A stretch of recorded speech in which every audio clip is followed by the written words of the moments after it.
Arthur Jermyn. 1.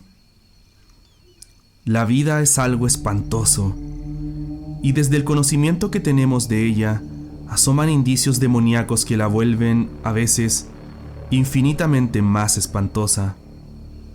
La ciencia, opresiva en sus tremendas revelaciones, será tal vez la que aniquile definitivamente a la especie humana, si es que somos una especie aparte, porque su reserva de desconocidos horrores, en caso de desatarse en el mundo, jamás podrá ser abarcada por los cerebros mortales. Si tan solo supiéramos qué somos, haríamos lo que hizo Arthur Jermyn, que empapó sus ropas de petróleo y se prendió fuego una noche. Nadie guardó sus restos carbonizados en una urna y nadie levantó un monumento funerario, ya que aparecieron ciertos documentos y cierto objeto dentro de una caja que han hecho que los hombres prefieran olvidar. Algunos de los que lo conocían niegan incluso que haya existido jamás. Arthur Jermyn salió al páramo y se prendió fuego después de ver el objeto de la caja que había llegado de África. Fue este objeto, y no su extraño aspecto personal, lo que lo llevó a quitarse la vida. Son muchos los que no habrían soportado la existencia de haber tenido los extraños rasgos de Arthur Jermyn, pero él era un poeta y un hombre de ciencias, y nunca le importó su aspecto físico. Llevaba el saber en la sangre. Su bisabuelo, el barón Robert Jermyn, había sido un antropólogo de renombre, y su tatarabuelo, Wade Jermyn, uno de los primeros exploradores de la región del Congo, y autor de diversos estudios eruditos sobre sus tribus y sus supuestas ruinas. Efectivamente, Wade estuvo dotado de un celo intelectual cercano a la manía. Su extravagante teoría sobre una civilización congoleña blanca provocó sarcásticos ataques cuando apareció su libro Reflexiones sobre las diversas partes de África. En 1765, este intrépido explorador fue internado en un manicomio de Huntingdon. Todos los Jermyn poseían un rasgo de locura, y la gente se alegraba de que fueran pocos. La estirpe carecía de ramas, y Arthur fue el último vástago. De no haber sido así, no se sabe qué habría podido ocurrir cuando llegó aquel objeto. Los Jermyn jamás tuvieron un aspecto completamente normal. Había algo raro en ellos, aunque el caso de Arthur fue el peor, y los viejos retratos de familia de la casa Jermyn anteriores a Wade mostraban rostros bastante bellos. Desde luego, la locura empezó con Wade, cuyas fantásticas historias sobre África hacían a la vez las delicias y el terror de sus nuevos amigos. Quedó reflejada en su colección de trofeos y ejemplares, muy distintos de los que un hombre normal coleccionaría y conservaría, y se manifestó de manera sorprendente en la reclusión oriental en que tuvo a su esposa. Era, decía él, hija de un comerciante portugués al que había conocido en África, y no compartía las costumbres inglesas. La había traído junto con un hijo pequeño nacido en África, al volver del segundo y más largo de sus viajes. Luego, ella lo acompañó en el tercero y el último, del que no regresó. Nadie la había visto de cerca, ni siquiera los criados, debido a su carácter extraño y violento. Durante la breve estancia que esta mujer estuvo en la mansión de los Jermyn, ocupó un ala remota y fue atendida solo por su marido. Wade fue, efectivamente, muy singular en sus atenciones para con la familia. Cuando regresó de África, no consintió que nadie atendiera a su hijo, salvo una repugnante negra de Guinea. A su regreso, después de la muerte de Lady Jermyn, asumió él todos los cuidados del niño. Pero fueron las palabras de Wade, sobre todo cuando se encontraba bebido, las que hicieron suponer a sus amigos que estaba loco. En una época de la razón como el siglo XVIII, era una temeridad que un hombre de ciencia hablara de visiones insensatas y paisajes extraños bajo la luna del Congo, de gigantescas murallas y pilares de una ciudad olvidada y en ruinas e invadida por la vegetación, y de húmedas y secretas escalinatas que descendían interminablemente hacia la oscuridad de criptas abismales y catacumbas inconcebibles. Especialmente era una temeridad hablar de forma delirante de los seres que poblaban tales lugares. Criaturas provenientes mitad de la jungla, mitad de esa ciudad antigua e impía. Seres que el propio Plinio habría descrito con escepticismo y que aparecieron después de que los grandes monos invadieran la moribunda ciudad de las murallas y los pilares de las criptas y las misteriosas esculturas.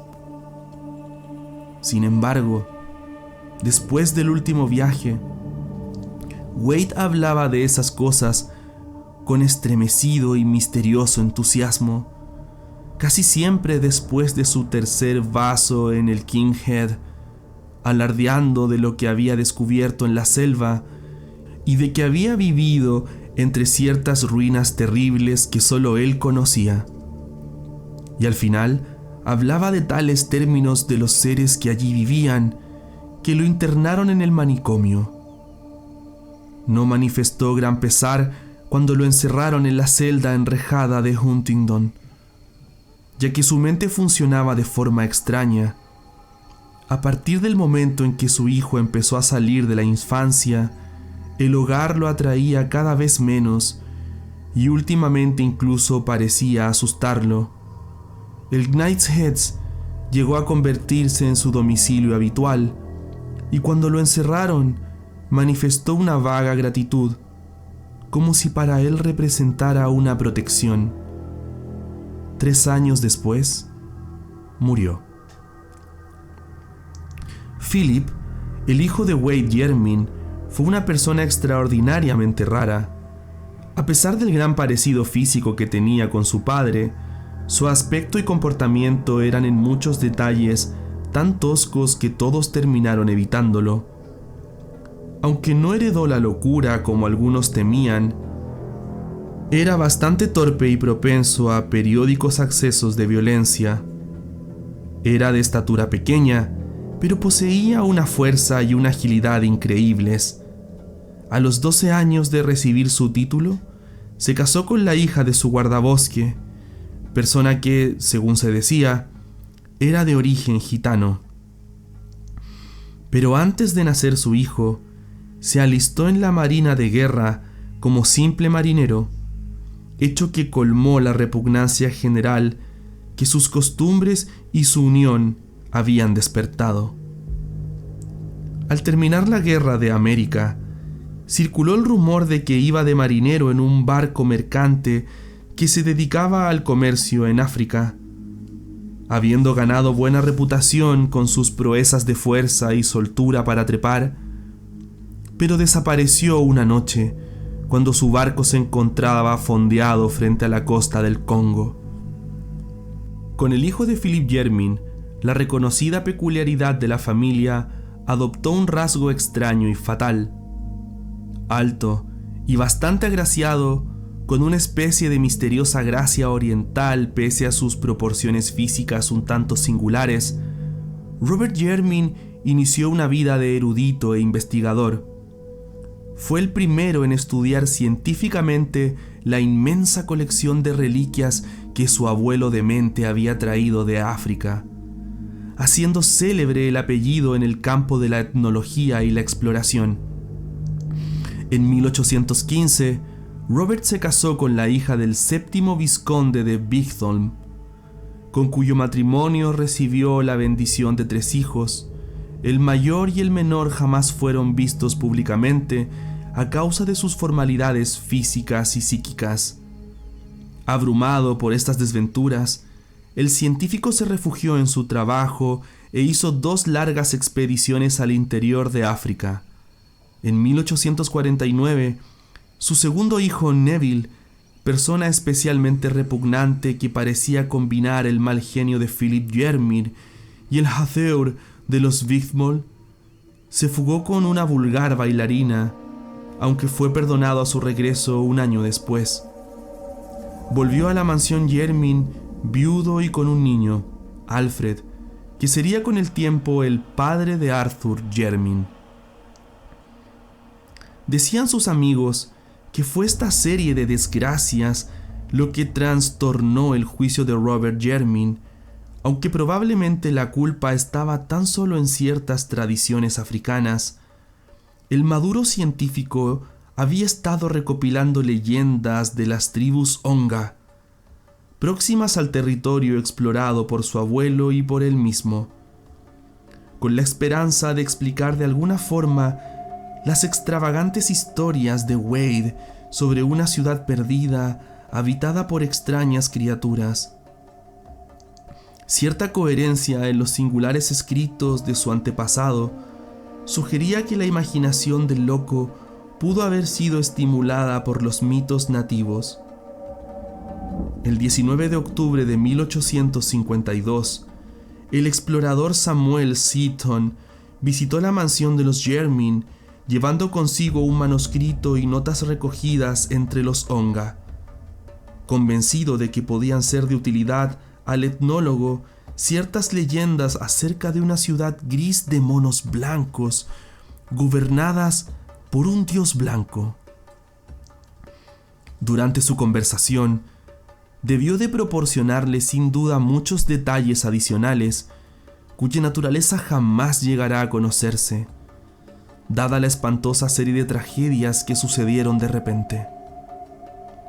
Cuando Robert Jermin salió de su biblioteca, dejó a su paso el cuerpo estrangulado del explorador, y antes de que consiguieran detenerlo, había puesto fin a la vida de sus 3 hijos, los 2 que no habían sido vistos jamás y el que se había fugado.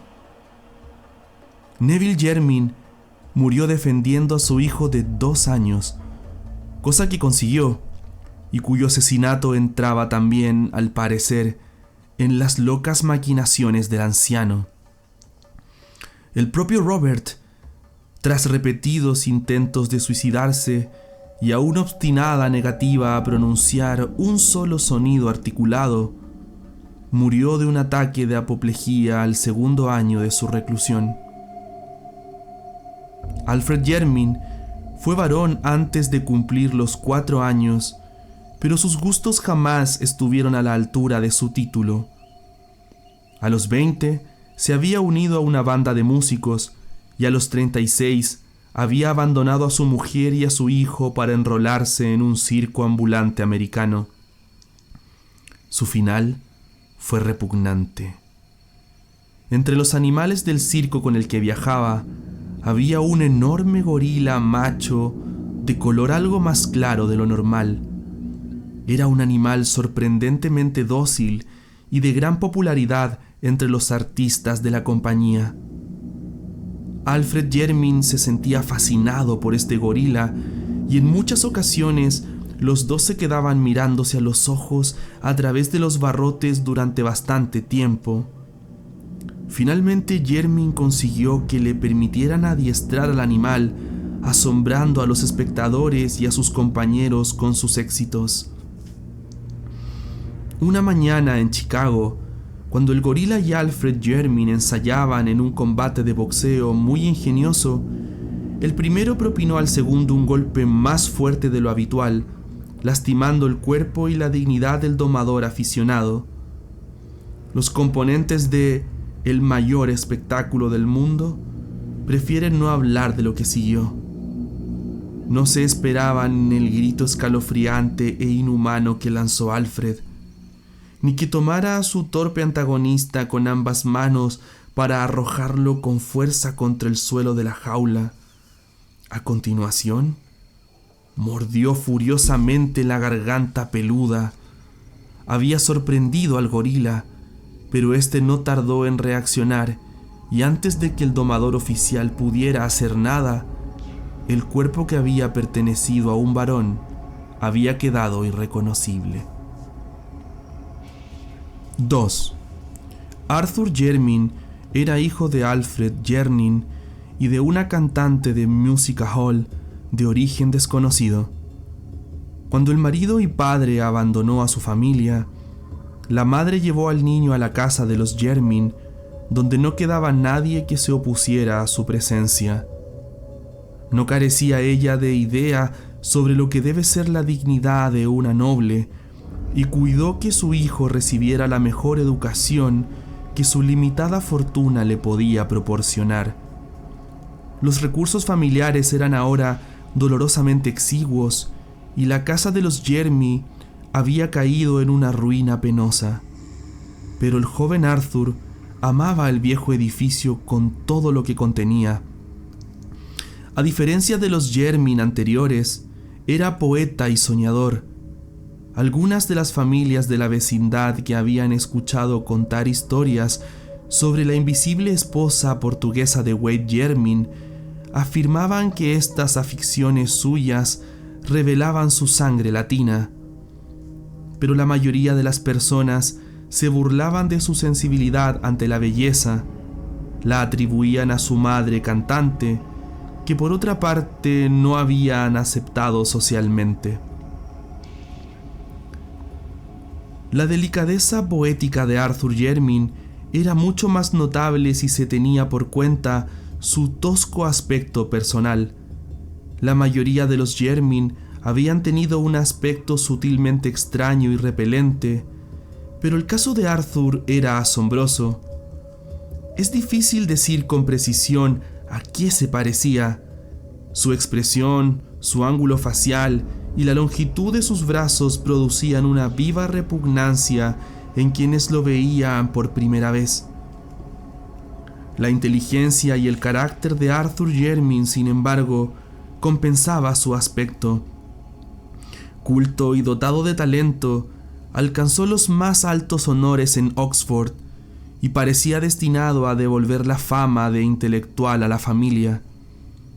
Aunque de temperamento más poético que científico, pensaba continuar la obra de sus antepasados en arqueología y etnología africanas, utilizando la prodigiosa aunque extraña colección de Wade.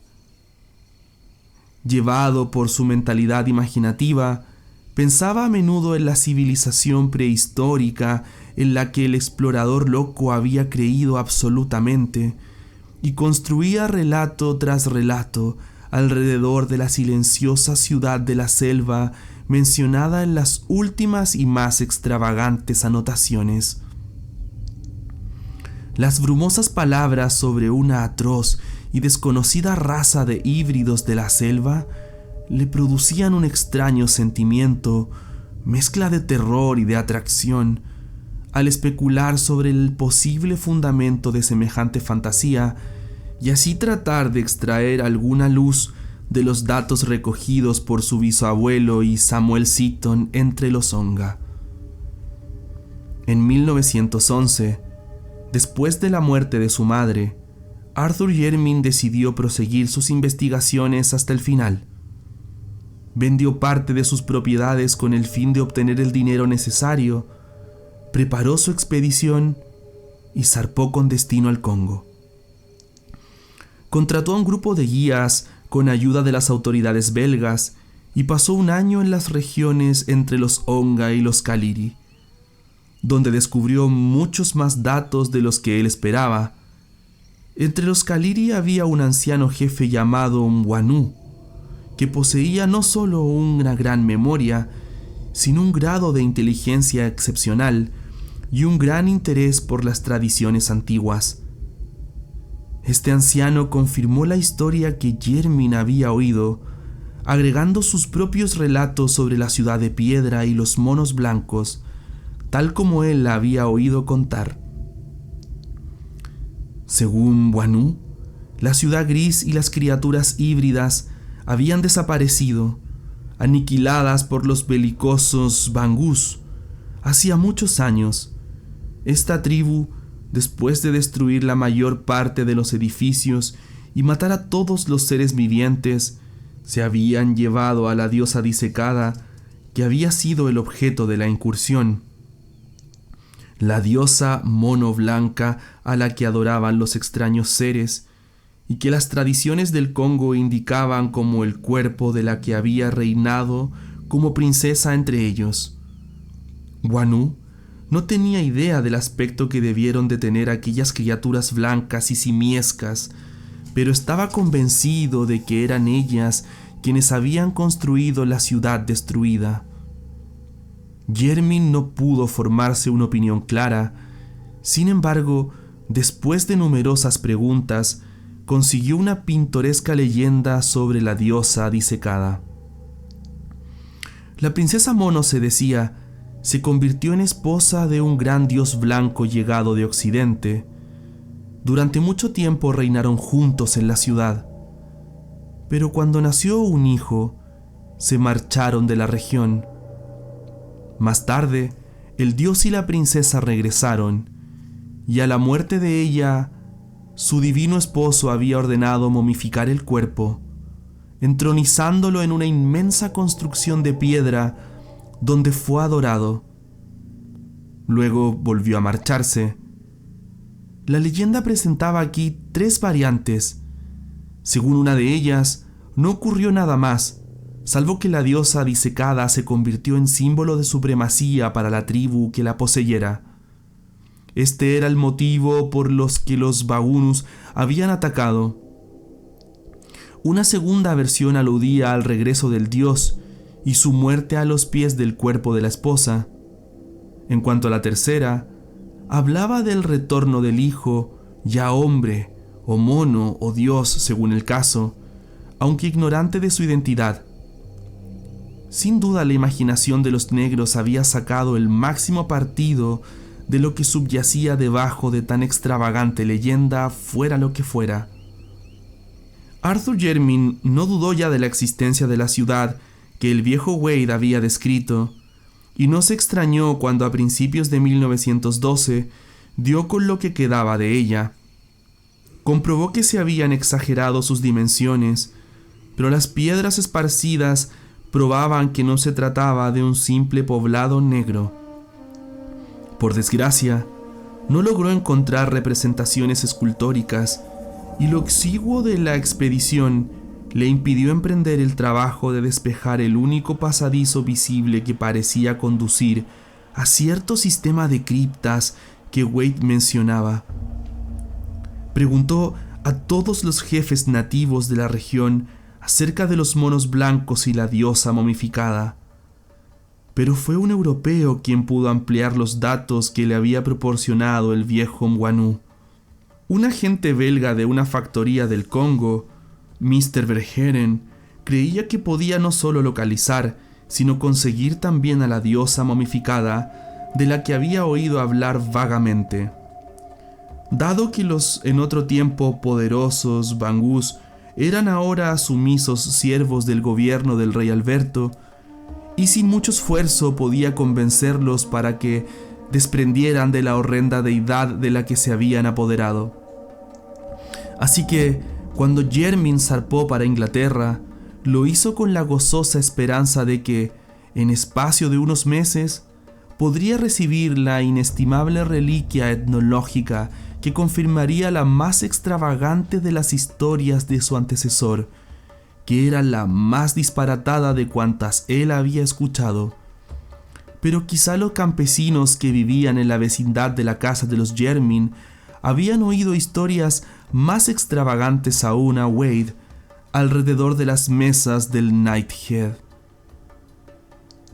Arthur Jermin aguardó pacientemente la espera de la caja de Mr. Verheeren, mientras estudiaba con creciente interés los manuscritos dejados por su antepasado loco.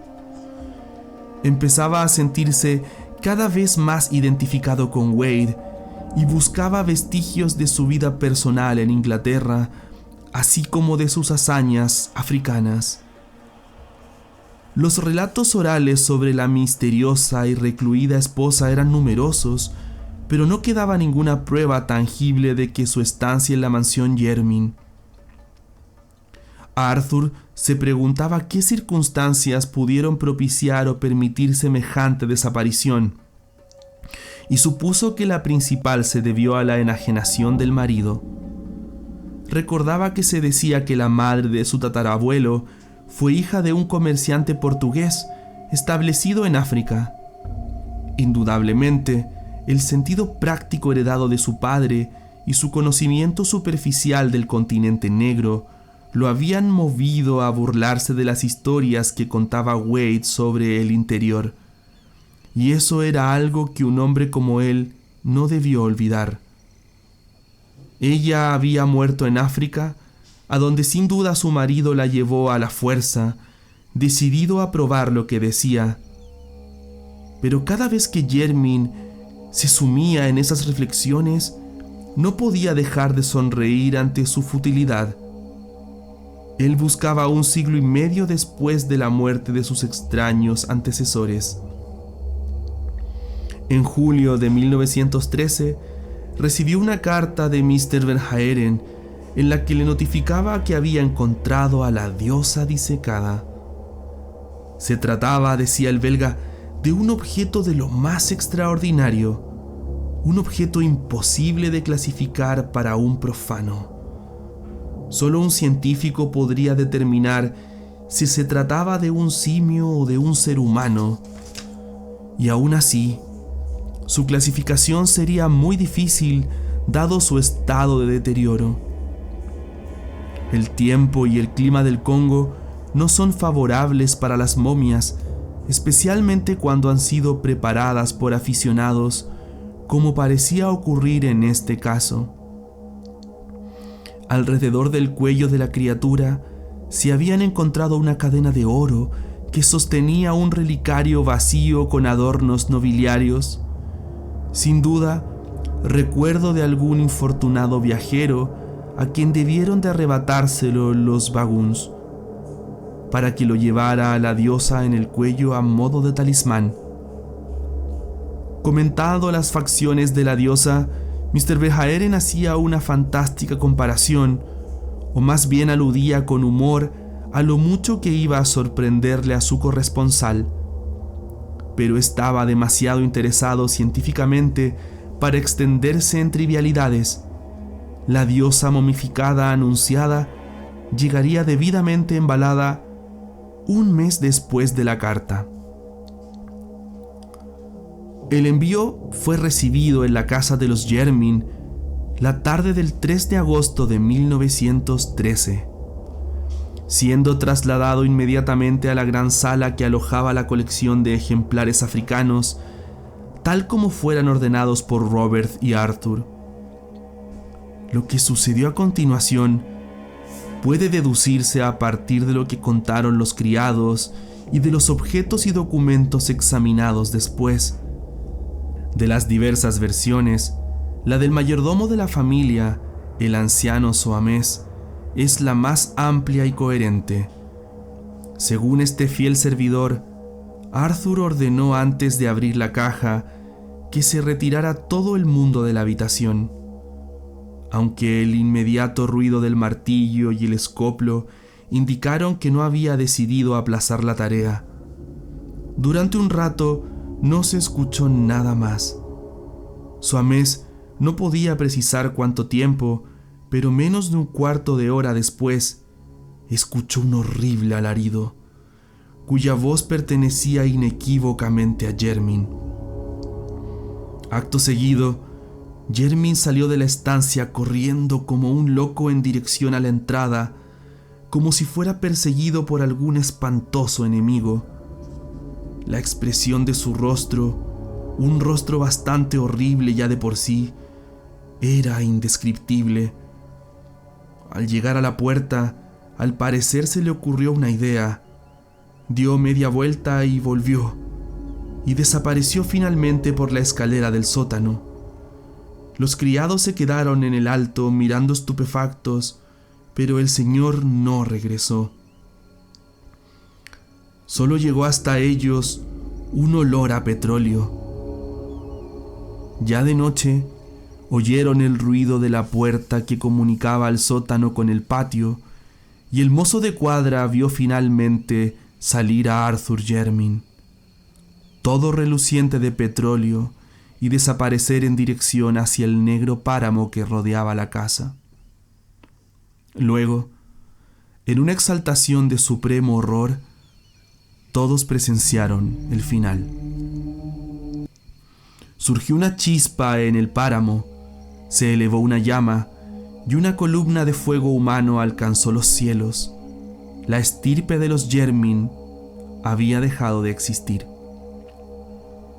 La razón por la que no se recogieron los restos carbonizados de Arthur Jermyn para enterrarlos está en lo que encontraron después, sobre todo en el objeto que había en la caja. La diosa disecada constituía una visión nauseabunda, arrugada y consumida, pero era claramente un mono blanco momificado de especie desconocida, menos peludo que las variedades registradas e infinitamente más cercano al ser humano, asombrosamente próximo. Su descripción detallada resultaría sumamente desagradable, pero hay dos detalles que merecen mencionarse, ya que encajan espantosamente con ciertas notas de Wade Jermyn sobre las expediciones africanas y con las leyendas congoleñas sobre el dios blanco y la princesa mono. Los dos detalles en cuestión son estos: las armas nobiliarias del relicario de oro que dicha criatura lleva en el cuello eran de los Jermyn, y la divertida alusión de Mr. Verhaeren a cierto parecido que le recordaba el apergaminado rostro se ajustaba con vívido, espantoso e intenso horror, nada menos que al del sensible Arthur Jermyn, hijo del tataranieto de Wade Jermyn y de su desconocida esposa. Los miembros del Real Instituto de Antropología quemaron aquel ser, arrojaron el relicario a un pozo, y algunos de ellos niegan que Arthur Jermyn haya existido jamás.